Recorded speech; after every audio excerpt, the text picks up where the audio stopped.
हरियाणा में वो बीजेपी का भक्त हो जाता है, और जब हम यहाँ राजस्थान में आते हैं तो वो फिर कांग्रेस का हो जाता है कि नहीं?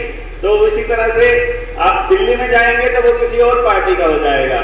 इस तरह से वो आपकी बातें, देखिए कमाल की बात ये थी इस देश के अंदर इस दौर में कि किसी भी व्यक्ति ने कोई इंजेक्शन लेना है या ना लेना है तथ्य पर आधारित नहीं था।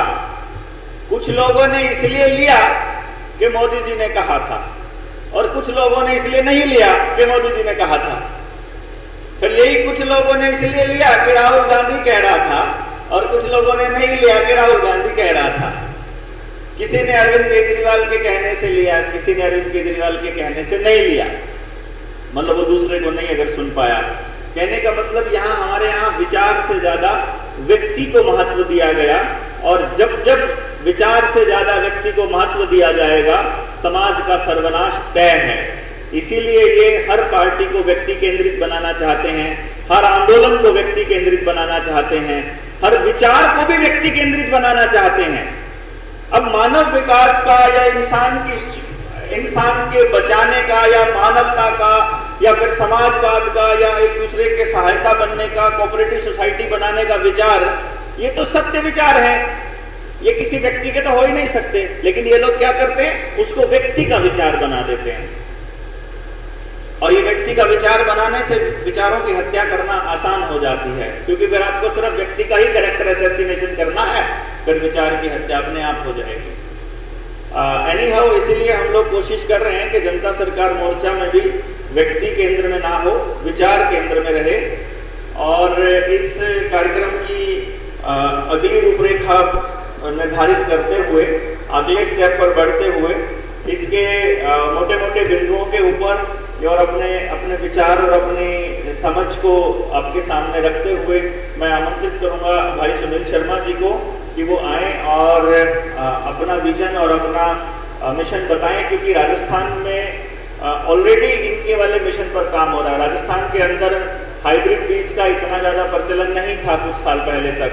अभी ये लोग ट्राई कर रहे हैं सूखा और बाढ़ जैसी सिचुएशन ला करके हाइब्रिड बीज आपको दे दिए जाएं, तो जो नेचुरल तरीके से खेती आप लोग कर रहे हो, जो केवल परमात्मा के बीज डाल दिए होगे, जो हो गया, ये ऐसी नेचुरल खेती जो चल रही है, इसको बरकरार कैसे रखें, इसको बचाएं कैसे, और इसमें सुनील भाई किस तरह से जनता सरकार मोर्चा की तरफ से मदद कर सकते हैं, ये बताएंगे सुनील शर्मा जी।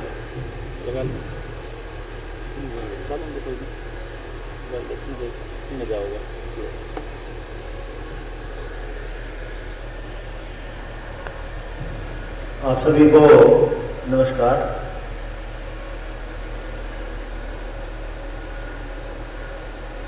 एक टाइम ऐसा था जब चारों तरफ हम देखते थे तो लगता था कि कुछ होगा कि नहीं होगा। ऐसे बहुत से साथी मिले जिनको देख के लगता है कि ये भी उसी दर्द के मारे हुए हैं जिस दर्द से हम गुजर के आए हैं। बहुत से साथी मिले हैं जो कहते हैं कि हम दयानंद के शिष्य हैं, तो अच्छा लगता है कि वो सत्य पे हैं। कुछ साथी बोलते हैं कि हम राजू भाई के दीवाने हैं, तो अच्छा लगता है कि हम उन योद्धाओं के दीवाने हैं जो देश के लिए और सत्य के लिए अपना सब कुछ बलिदान कर गए। तो एक समय था जब राजू भाई को सुना तो पता चला ये तो है ही नहीं दुनिया में, और उनके बाद लगा कि जब योद्धा ही चला गया तो नेतृत्व कौन करेगा। ऐसी हालत में समझ ये आया कि भाई जो इतने सारे मुद्दे हैं, समाज के इतने सारे मुद्दे हैं जिन पे बात करनी है, जिनकी हर बात पे समाधान चाहिए, हर मुद्दे पे समाधान चाहिए, एक व्यक्ति नहीं कर पाएगा। तो इसलिए एक काम करो, जिस मुद्दे पे आप मेहनत करके बदलाव की बात कर सकते हो उसको रखिए, उस पे मेहनत करिए और चल पड़िए। तुम एक चिंतक होने के नाते मुझे समझ आया कि मैं प्रकृति के नजदीक हूं और खेती से सारी समस्याएं निकली हैं, तो मैं खेती को पकड़ता हूं। जब देवेंद्र भाई बात करते हैं कि बचपन तबाह है, तो उसी समय दूसरी तरफ से आवाज ये भी आती है कि पूरा समाज तबाह है। तबाह कैसे है? जो हम खा रहे हैं, जो हम पी रहे हैं, जो हम देख रहे हैं, जो हम सूंघ रहे हैं, जो हम महसूस कर रहे हैं, हर विचार में, हर दृष्टि से जहर है। कुछ लोगों को लगता है कि हम केवल खाने में या पीने में जहर ले रहे हैं, लेकिन मुझे तो ये लगता है कि हम महसूस करने में और देखने में भी जहर ही देख रहे हैं। चाहे वो टीवी की बात हो, चाहे वो समाज की बात हो, या कहीं की भी बात हो। तो एक विचार निकल के आया, जब इतिहास पे नजर डाली, तो मैं जब भी इतिहास की बात समझता हूं तो मुझे राजस्थान ही याद आता है सबसे पहले, उसके बाद पूरा देश याद आता है। तो मैं ये बात सोचता रहा, क्या थे हम, क्या हो गए और क्या होंगे अभी, आओ मिल बैठ विचारे ये समस्या सभी। और एक लंबा अरसा, लगभग 1.5 दशक का, 13 साढ़े 13 साल मुझे हो गए। तो इतने लंबे अरसे में ऐसा लगता था कि कोई दूसरे साथी मिलेंगे, एक एक करके और कोई साथी मिलेगा और हम धीरे धीरे बढ़ेंगे। और ये काफी लंबा अरसा बीत गया। लेकिन मेरे जैसे, जैसे मैंने खेती पे काम करना शुरू किया, ऐसे अलग अलग विभागों में काम करने वाले बहुत साथी समाज में हैं। और जब इन षड्यंत्रों को समझना शुरू किया, तो षड्यंत्रों को समझते समझते जो चंडीगढ़ वाली बात कई साथियों ने बोली, देवेंद्र भाई से जुड़ी हुई, उनके बाद एक मैं ऐसी उम्मीद जगी कि ऐसा लगने लगा कि अब कुछ समाधान होगा। मैं आपको अपने विचार का निष्कर्ष पहले बताता हूं, उसकी जो यात्रा है उस पर मैं बाद में बात करता हूं। आपने बहुत बार सुना होगा, शायद मेरी कोई वीडियो देखी हो आपने, मैं हजारों लाखों लोगों से मिल चुका हूं, शायद 40-50 हजार युवाओं से बात कर चुका हूं। जब किसानों की बात करते हैं तो मैं किसानों से केवल एक सवाल पूछता हूं कि आपके खेत में आपके कितने बीज बचे हैं। तो किसान जब हाथ उठाते हैं, जब मैं पूछता हूं कि किसान कितने हैं, तो हाथ सब उठाते हैं। और जब मैं पूछता हूं कि आपके अपने बीज कितने हैं, तो एक भी हाथ नहीं उठता। लगभग 100% कह सकते हैं, लगभग, यानी 99.99% बीज कंपनियों के हो चुके। आज किसान का अपना कोई बीज नहीं बचा है। खेत पूरी तरह मल्टीनेशनल कंपनियों के, यानी बहुराष्ट्रीय कंपनियों के गुलाम हो चुके हैं। और बीजों की गुलामी के बाद अगर सीधा सीधा जोड़ दो तो किसान पूरी तरह गुलाम हो चुका है बहुराष्ट्रीय कंपनियों का। फिर दूसरे तरीके से देखो, इधर करो, खोल ले इसमें जो नीचे मुंह में। फिर पशुओं की बात कर लो, लगभग 100% कृत्रिम गर्भाधान से पशु पैदा हो रहे हैं। न गाय बची, न भैंस बची, न बकरी बची, न भेड़ बची, कुछ नहीं बचा।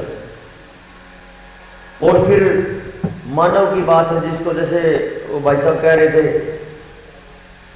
कि इंसान की बात कोई नहीं करता, बात तो बाद में करेंगे, इंसान बचा ही नहीं। हर चौराहे पे, हर किसी शहर के हर किसी तीसरे दूसरे चौराहे पे IVF सेंटर खुले हैं। और सरकार कह रही है कि लगभग 65 से 70% नपुंसकता समाज में आ चुकी है। तो एक लंबा विचार ये चला कि खेत अपने अस्तित्व को खत्म कर चुका है, पशु अपने अस्तित्व को खत्म करने की कगार पे हैं। और आज फिर देखा जाए तो अंतर्राष्ट्रीय स्तर पर मानव भी अपने अस्तित्व को, यानी अपने बीजों को, तीनों तरीके के बीजों को खत्म करने के कगार पर है। तो जब इस पूरे के पूरे सीन को इस तरीके से समझिए, अगर आपने महाभारत देखी हो तो महाभारत के आखिर में एक पर्व का नाम तो मैं नहीं जानता, उसमें एक अध्याय आता है बर्बरीक का। और बोलते हैं वो ये खाटू श्याम जो आपका धाम है ये वहीं से कनेक्ट है। तो किसी ने पूछा कि बरबरीक तुमने क्या देखा? तो वो कहता है कि मैंने ऐसे देखा, पूरे युद्ध को मैंने ऐसे देखा जैसे कैमरा कोने में लगा हो और पूरे होल को देख रहा हो कैमरा। या ड्रोन की बात करो, ड्रोन जैसे ऊपर हवा में जाके पूरे के पूरे एरिया को ऐसे देखता है, थर्ड आई जिसको बोलते हैं, तीसरी आंख से, ना मेरी दृष्टि से, ना आपकी दृष्टि से, ना आपकी दृष्टि से, वो अपनी अलग ही दृष्टि से देखता है एज ए होल, सार्वभौमिक और बड़े स्तर पे।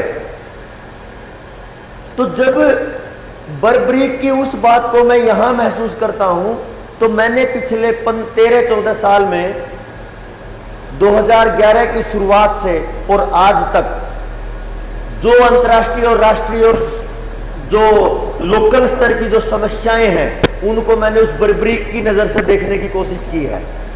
न मेरी दृष्टि से देखा, न मैंने किसी दूसरे आदमी की दृष्टि से देखा, उसको सार्वभौमिक दृष्टि से देखा।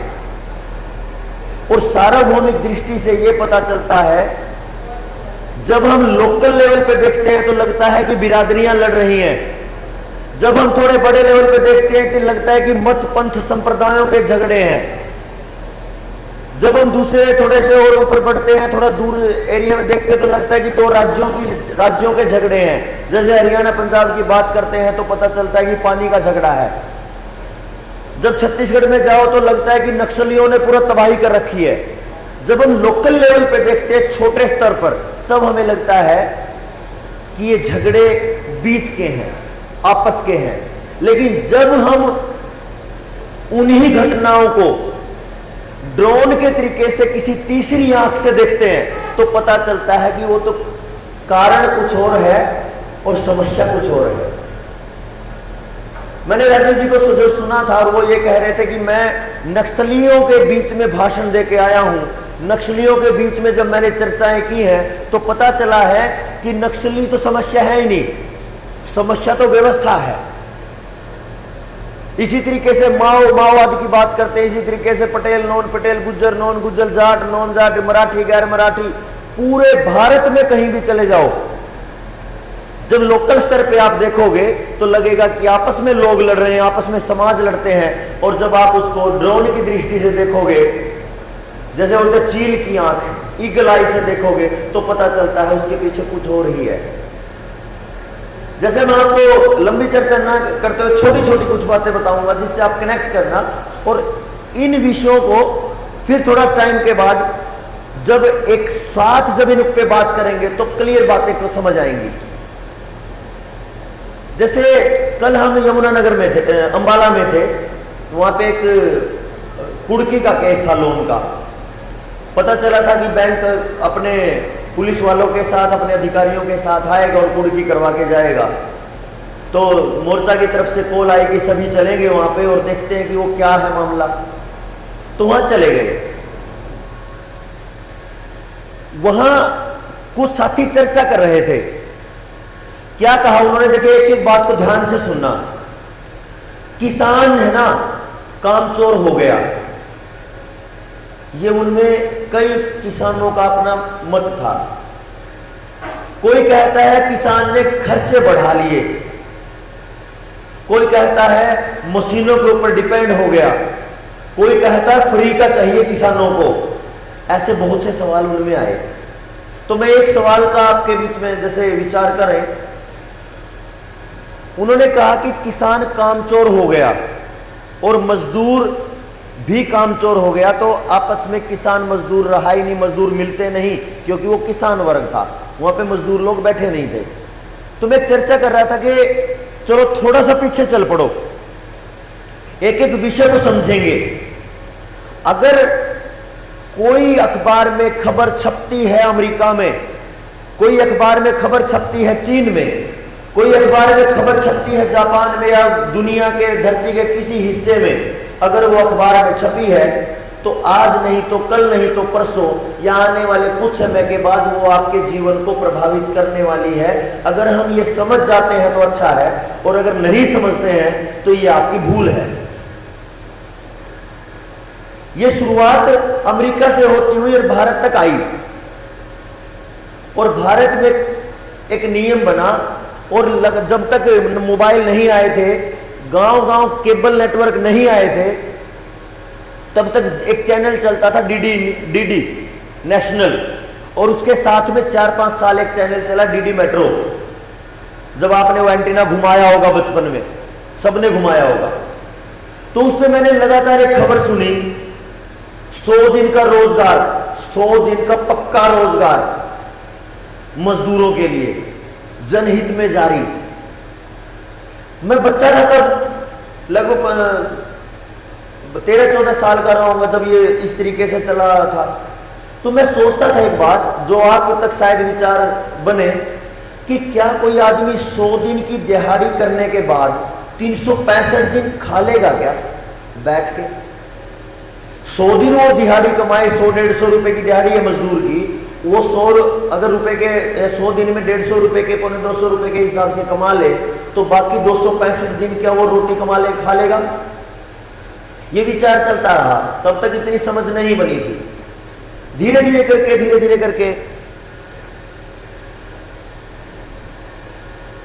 विचार, कॉलेज में एंट्री हो गई, कॉलेज में और सवाल बने, फिर कॉलेज खत्म हुआ, कॉलेज खत्म होने के बाद फिर दूसरे लेवल का कॉलेज आया, पहले पढ़ने वाला कॉलेज था, पढ़ाने वाला कॉलेज आया, तो दशा और दिशा बदली। जैसे एक भाई ने बोला कि मैं, कोई नाम बताया था, नाम के आगे जाट लगा के बोला था कि मैं स्टूडेंट हूं, कोई भाई बोल रहा था ना, आप बोल रहे थे। मुझे बहुत खुशी होती है जब कोई भाई कॉलेज का मिलता है, तो मुझे लगता है कि मेरा विचार अब जवानों में जा सकता है, और अगर जवानों को बात समझ आती है तो वो बात, फिर वो मुद्दा आग की तरह चल सकता है, अगर वो जवानों के हक का है। और समाज में अगर आपको बात करनी है तो ऐसा कोई भी मुद्दा जो किसी के हक में ना हो वो व्यर्थ है, और वो समाज के लिए है भी नहीं, या तो षड्यंत्र है या भ्रष्टाचार का है। तो मैं जवानों से, मैं सोचता हूँ देवेंद्र भाई जो और नरेंद्र भाई सभी जो मेरे साथ में साथी दौड़ते हैं, उन सबसे बात करता हूँ कि अब तो मन करता है कॉलेजों में घुस जाएं इन विचारों को लेकर। तो मैं इन चीजों को समझते समझते जब कॉलेज में गया, एज ए प्रोफेसर 5 साल मैंने पढ़ाया, तो दशा और चिंतन का जो लेवल था वो बदल गया, दृष्टि और दिशा दोनों बदल गई। जब उस दृष्टि से मैंने देखना शुरू किया खेती और किसानी की, तो वो जो मनरेगा था, जो मजदूरों वाला जो खेल था, महात्मा गांधी 100 दिन की स्वरोजगार योजना, उसका दूसरा रूप निकल के आया। क्या निकला? इस बात को मैं इसलिए बता रहा हूं कि यहां से अगले 3 दिन की, आज और अगले 2 दिन की रूपरेखा बनेगी, अगले 2 दिन की जो प्रशिक्षण कार्यक्रम है उसका आधार बनेगी ये चर्चा। सरकार ने बोल दिया 100 दिन का रोजगार। तब जब मैं छोटा सा था, उस टाइम ये 2004-5 के आसपास की बात होगी, 5-6 के आसपास, उस टाइम ये चर्चा में आया जब, तो दिहाड़ी थी मजदूर की 70 से 80 रुपए। जब बढ़ई की, जो एक घर बनाता है बढ़ई, उसकी दिहाड़ी थी 90 से 100 रुपए, 60 रुपए के आसपास मजदूर की दिहाड़ी थी। लेकिन खेतों में इन्होंने क्या किया, इन्होंने काम किया खेतों पे काम करने वाले मजदूर का। तो 100 दिन का रोजगार मिलेगा और दिहाड़ी मिलेगी 150 से 250। आप अगर उस पर विचार करो, किसान दे सकता है कितना, 80, 90, 70, 80 जो भी था, और कर दी इन्होंने दिहाड़ी की कितनी, 150 से 170 के आसपास। अगर किसान 150 दे तो किसान तो पहले मरा पड़ा है, वो नहीं दे सकता। और अगर किसान 150, 250 रुपए ना दे तो मजदूर नहीं मिलेंगे। तो ये मनोविज्ञान, आपको नहीं लगता कि इस मनोविज्ञान से किसान और मजदूर के बीच की खाई पड़ गई? किसान को मजदूर कैसे मिलेगा जब वो उसको 200 रुपए, 250 रुपए नहीं दे सकता, और वो 70-80 रुपए में नहीं आएगा? तो इससे किसान और मजदूर का गैप बढ़ गया। जब सिंचाई के लिए जो नालियां खोदी जाती थी, मेरे गांव, मेरा परिवार है, मेरे गांव का एरिया है, तो लगभग 10 किलोमीटर की कच्ची नाली थी उसको खोद के लेके आते थे, क्योंकि ऑफ सीजन में उसमें घास हो जाता था, और जब वो धान का टाइम आता था तो उसको खोदना पड़ता था, सफाई करनी पड़ती थी। तो पूरे के पूरे जिन किसानों के खेत लगते थे वहां पे, वो सबके सब अपने अपने मजदूरों को, सबके फिक्स थे गांव में मजदूर, कि भाई उस परिवार से मेरे घर में आएगा, उस परिवार से मेरे घर में आएगा। कभी मैंने किसी भी मजदूर किसान के बीच में कोई भेदभाव नहीं देखा। जिसको सिस्टम ने प्रचारित किया कि जो पिछड़ा वर्ग, एससी वर्ग, बीसी वर्ग, सवर्ण वर्ग, इन्होंने आपस में झगड़े किए हैं, ऐसा कभी नहीं देखा मैंने, कोई भेदभाव नहीं देखा। तो सबके मजदूर फिक्स थे, तो वो पूरा का पूरा हर 6 महीने में निश्चित था कि वो आएंगे। लेकिन धीरे धीरे हुआ ये कि दिहाड़ी कर दी 250 और किसान दे सकता था 70 से 80 रुपए। उसके बाद दोनों के बीच में दरार आ गई और धीरे धीरे किसान को मजदूर मिलने बंद हो गए। ये तो एक पॉइंट था जिसको समझना है। दूसरा सबसे कमाल का विषय ये है, मेरे को 15 मिनट होते ही बता देना, ठीक है? हाँ, अब से 10 से 12-13 मिनट, ठीक है। दूसरा एक और कमाल की बात है, यह योजना है राष्ट्रीय स्तर की, राष्ट्रीय स्वरोजगार योजना। जब जब सीजन आता है गेहूं काटने का या कोई भी फसल काटने का, गेहूं बोने का या धान लगाने का, या पूरे भारत में जब जब 2 सीजन आते हैं, ज्यादातर दो छमाही में 2 सीजन आते हैं, दोनों सीजन के टाइम पे 50-50 दिन की मनरेगा की दिहाड़ियां आती हैं। इसको गौर करना कभी आप आगे। जब अभी मान लिया हरियाणा में धान लग रहा है, धान अभी तो बाढ़ है, लेकिन अभी जो ये टाइम है धान लग के और किसान फ्री है, अब उसको केवल धान में थोड़ा बहुत खाद फेंकना है और थोड़ा बहुत पानी चलाना है। 15 दिन पहले से, और जब धान कटेगा अक्टूबर में, तब तक बहुत कम काम है खेतों में, थोड़ा बहुत घास निकलवाने का काम है धान से। अब कोई भी मनरेगा की दिहाड़ी और मनरेगा के कोई भी रोजगार की बात नहीं उठेगी अगले 4 महीने। लेकिन जैसे ही धान कटना शुरू होगा तभी फिर मनरेगा की दिहाड़ियां निकलेंगी। मतलब ये कि जब जब किसान को जरूरत पड़ेगी मजदूरों की, उनको वही सड़क किनारे घास साफ करवाने में, और कहीं भी इधर से गड्ढे खुदवाए उधर मिट्टी डलवा दी, अगली बार वहां से खुदवाए उधर मिट्टी डलवा दी।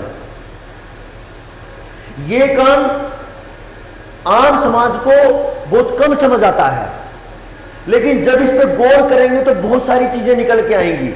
जो सरकार में कोई भी नेता या कोई भी पक्ष नहीं होता तब तक उसको ये सारी चीजें दिखती हैं, जिनको मोगली कहते हैं।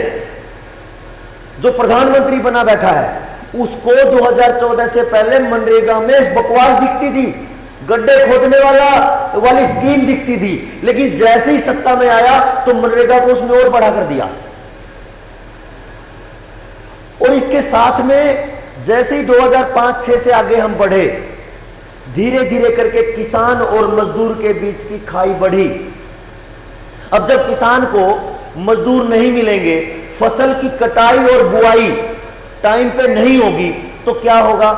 उसको फिर मजबूरी से मशीनों की तरफ जाना पड़ेगा।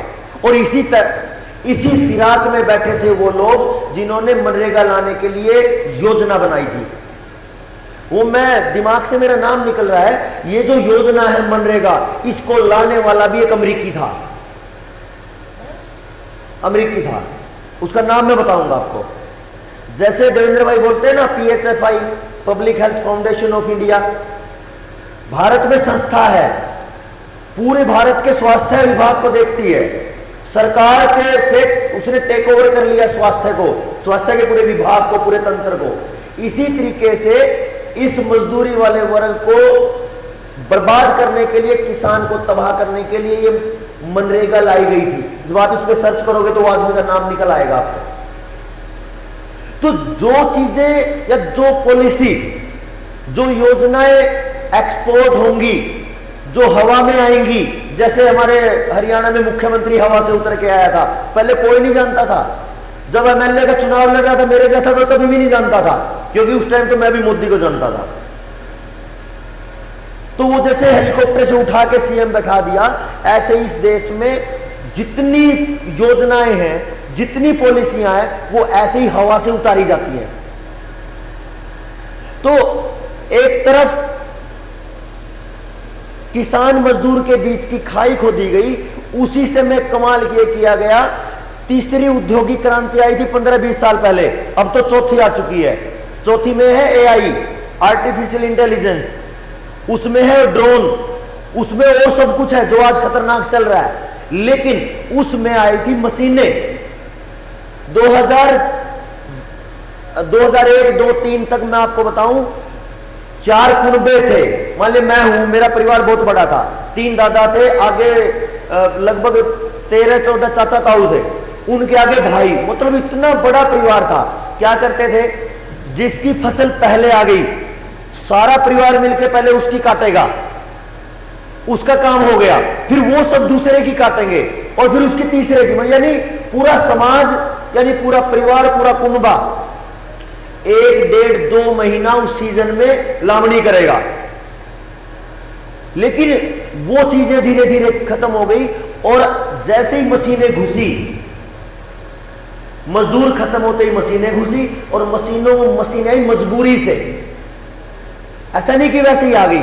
अब जैसे धान है, धान का बहुत बड़ा एरिया काटना है और मजदूर है नहीं, तो क्या करना, क्योंकि अगर उसको धीरे धीरे प्रोसेस में घर के 2-4 आदमी काटे, वो तो दिसंबर तक कटेगा धान जाके, और तब तक गेहूं का सीजन खत्म हो जाएगा बोने का।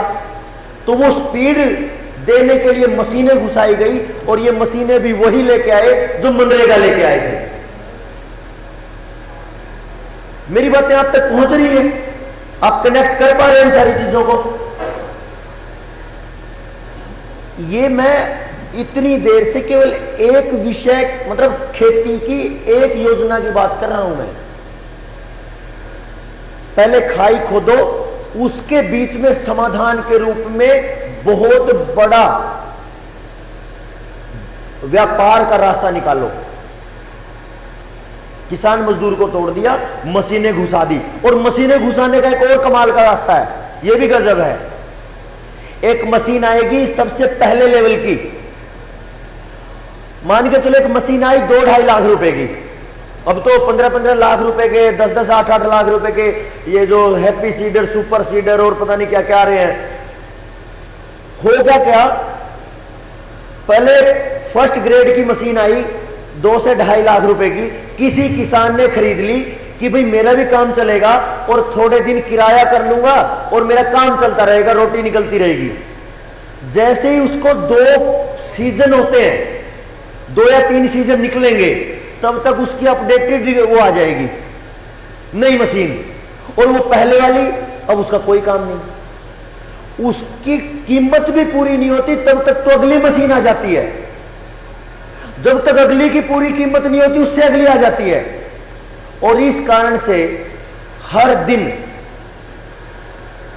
धीरे धीरे करके हर सीजन नई मशीनें आना, पुरानी चीजें आउटडेटेड होना, और इस तरीके से पूरे समाज की हालत को खराब होना, ये एक तय है, कर दिया गया है और योजनाबद्ध है। तो जब कोई भी बड़ी योजना आती है, कहीं ऊपर से हेलीकॉप्टर से या ड्रोन से उतार दी जाती है, उसके परिणाम और उसका प्रचार बड़ी स्पीड से चलता है। जैसे आपने देखा होगा, बहुत कम लोगों ने, युवाओं ने देखा होगा, जो युवा बैठे हैं उन्होंने ना भी देखा हो, जो 25 से ऊपर के 30 प्लस के हैं, उन्होंने एक नारा सुना होगा, बड़ा परिवार दुखी परिवार। इसी तरीके से मनरेगा के नारे छपे हैं, 100 दिन का रोजगार, 100 दिन का रोजगार, मनरेगा 100 दिन का रोजगार, 100 दिन का रोजगार। और ये लगातार पिछले 15 साल से देख रहा हूं मैं। कोई ऐसी जगह नहीं मिलेगी जहां ये ना हो। अस्पताल की दीवारें हों, स्कूलों की दीवारें हों, रेलवे स्टेशन की दीवारें हों, बस स्टैंड की दीवारें हों, ट्रक हों, सरकारी बसें हों, यानी कोई भी ऐसी जगह नहीं मिलेगी जहां पे आपका माइंड प्रोग्रामिंग के माध्यम से आपके दिमाग में बिना माने और बिना जाने आपके दिमाग में वो योजना ना घुसाई गई हो। इस जो ये फ्रॉड की बात हम करते हैं, इसको देख लो। जैसे अभी ममता बहन जी कह रही थी, पागल कर दिया। जो चीज एक बच्चे को कुछ भी समझ नहीं आती, उसको भी वो पिक्चर समझ आ जाती है। अभी जितने हाईवे बन रहे हैं, जैसे अभी करनाल है, करनाल को स्मार्ट सिटी के नाम से बोल रहे कि करनाल को स्मार्ट सिटी बनाना है, तो हर तीसरे महीने में जितने बड़े बड़े रोड हैं, जितने हाईवे हैं, उन पे नई नई पेंटिंग, और पेंटिंग का जो मूल मुद्दा है वो मशीनीकरण है। चौथी औद्योगिक क्रांति में जो शेर छपा है, उस शेर के जो पूरा शरीर है उसमें पुर्जे हैं, ना कि हार्ड मांस है। आपने देखा कभी? नहीं देखा? गौर करना। फोर्थ इंडस्ट्रियल रिवॉल्यूशन आप अगर सर्च करोगे, नीति आयोग का अगला जो अभी कदम चल रहा है, फोर्थ इंडस्ट्रियल रिवॉल्यूशन जो है, उसमें जो शेर आया है, लोकल एंड वोकल वाले उसमें, तो उस लोकल एंड वोकल में जो शेर छपा है, उस शेर का पूरा शरीर पुर्जों का बना हुआ है, मशीनों का। तो वो आपको क्या बता रहा है कि आने वाले अगर आने वाला जो समाज है वो केवल और केवल मशीनों का है। और इसका अगला जो पड़ाव है, अभी आप देख रहे होंगे सोशल मीडिया पे बहुत ज्यादा, उस पे चल रहा है आदमी मशीन का रोबोट, टोटल आदमी के जैसा रोबोट। अब ये जो योजनाएं हैं, ये इतनी आसानी से, इतने प्यार से, बिना आपको परेशान किए, बिना आपको बताए, बिना आपके घर को डिस्टर्ब किए, आपको घोट के घोल के पिला दी जाती हैं और हमें पता नहीं चलता। जब जब किसान और मजदूर आपस में दूर होंगे तो किसान के खेत में भी घाटा है, क्योंकि मशीनों का खर्चा ज्यादा है मजदूर से, और मजदूर का भी खर्चा ज्यादा है, क्योंकि जहां पे उसको पूरा साल भर काम मिलता था, अब जैसे धान लग गए हरियाणा में, पहले धान लगाने का काम है, फिर धान में खरपतवार हो जाता है, खरपतवार निकालने का काम है, धीरे धीरे करके फिर उसमें कटाई का काम आ जाएगा। कुछ किस्में इसलिए जो जल्दी कटेंगी तो उसमें काम आ जाएगा, जो वो फसल कटेगी फिर अगली फसल आ जाएगी जो मीडियम टाइम की है। एक अगेती फसल है, एक पछेती फसल है, एक मध्यम टाइम की है, फिर वो आ जाएगी, फिर उसके बाद अगली आ जाएगी। जब पहला सीजन पूरा खत्म होगा फिर अगला दूसरी फसल आ जाएगी। लेकिन इसके बीच में जिस दिन मजदूर को अलग कर दिया गया है, उसी दिन से किसान की तबाही का बहुत बड़ा रास्ता निकला। और किसान की तबाही से पूरे युवाओं की बेरोजगारी, पूरे समाज का सामाजिक तंत्र, पूरे समाज की मान मर्यादाएं, पूरे समाज का रिश्तों का, संबंधों का पूरी व्यवस्था का वो ढांचा, वो यहां से पूरा का पूरा टूटा है। तो मैंने आपको एक योजना पे बात करी कि कैसे आपके दिमाग में ये घुसाया जाता है और कैसे ये योजनाएं लाई जाती हैं, कहाँ कुछ जाता है, उसके नीचे कुछ निकल के आता है। तो आज की इस विचार पे आधार बना के हम अगली ट्रेनिंग पे बात करेंगे। अभी टाइम हो गया आपका लंच का, तो लंच करेंगे और जैसी व्यवस्था होगी भाई मुकेश जी और सुरेश जी से पूछ के अगला टाइम 1 घंटा, पौना घंटा, 1.5 घंटा, जितना भी होगा, फिर लौटेंगे, अगली चर्चा करेंगे। मैं एक छोटी सी बात जरूर कहूंगा उठने से पहले, मुझे हर जगह अपने साथियों से मिलने में और उनसे चर्चा करने में खुशी होती है। उसका आधार और उसका पूरे की पूरी पूर्णता मुझे एक दिन मिली पलवल की ट्रेनिंग में। एक युवा जो 21-22 साल का है, वो तीसरे दिन ये कहता है कि मुझे वो मिल गया जो पिछले 22 साल में कहीं नहीं मिला। और उसी सभा में एक बुजुर्ग 85 साल के कहते हैं कि आज मेरा पुनर्जन्म हो गया।